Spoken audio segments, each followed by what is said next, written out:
Bonjour à tous, rendez-vous ce mercredi sur l'hippodrome de Pau pour une nouvelle émission Quintet Flash, un Quintet Plus sur les obstacles ici. Et c'est dans le prix Auguste de Castelbajac, un handicap pour des 5 ans et plus. La distance de 4000 mètres et c'est du steeple, évidemment des chevaux qu'on a déjà vus à l'œuvre ici sur cette piste de Pau. Et ils auront aussi l'occasion de pouvoir s'exprimer peut-être un peu plus tard dans le meeting. Mais en tout cas, en ce qui concerne mercredi, on peut déjà détacher de belles bases.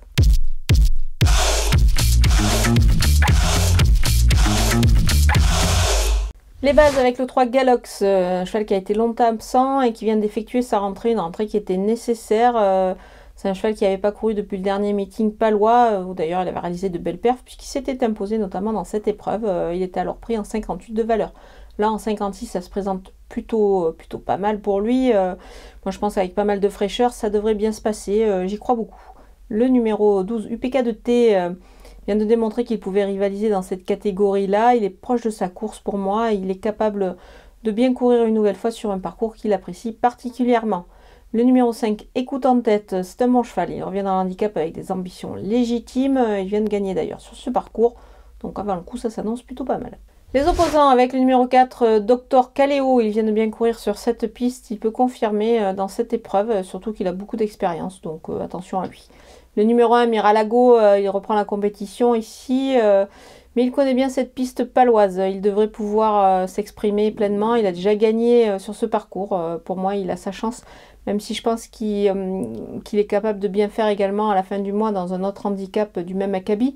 Mais attention, moi je vous conseille de le surveiller pour une place. Le numéro 9, Jingle de Nuo, il revient sur le steep où il est beaucoup mieux, évidemment, que sur les haies. Il découvre les handicaps dans cette spécialité. Moi, je pense qu'il devrait s'en sortir, jugé sur ce qu'il a fait de mieux, en steep, notamment sa récente dernière perf.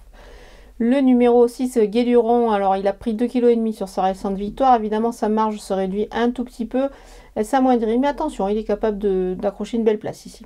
Mon coup de poker, numéro 16, Uric des Obos. Il a déjà bien fait sur cette piste par le passé et dans cette catégorie aussi. Moi, je pense qu'il est capable de confirmer. Il est en forme, donc vraiment attention à lui. Les outsiders avec le numéro 8, Inside Montlouis. Lauréat sur ce parcours récemment, il a du poids en plus certes, mais attention, il peut pourquoi pas réaliser encore une belle perf. Il a une petite marge pour les places. Le numéro 13, Always Love You, il peut encore bien faire malgré le poids. Il est à surveiller de près dans cette épreuve. Le numéro 7, Grand Clermont, il a beaucoup d'expérience. Alors certes, une longue absence, mais il est revenu plutôt pas mal en 2024. Et il se présente ici avec des ambitions, surtout sur le steep où il est efficace.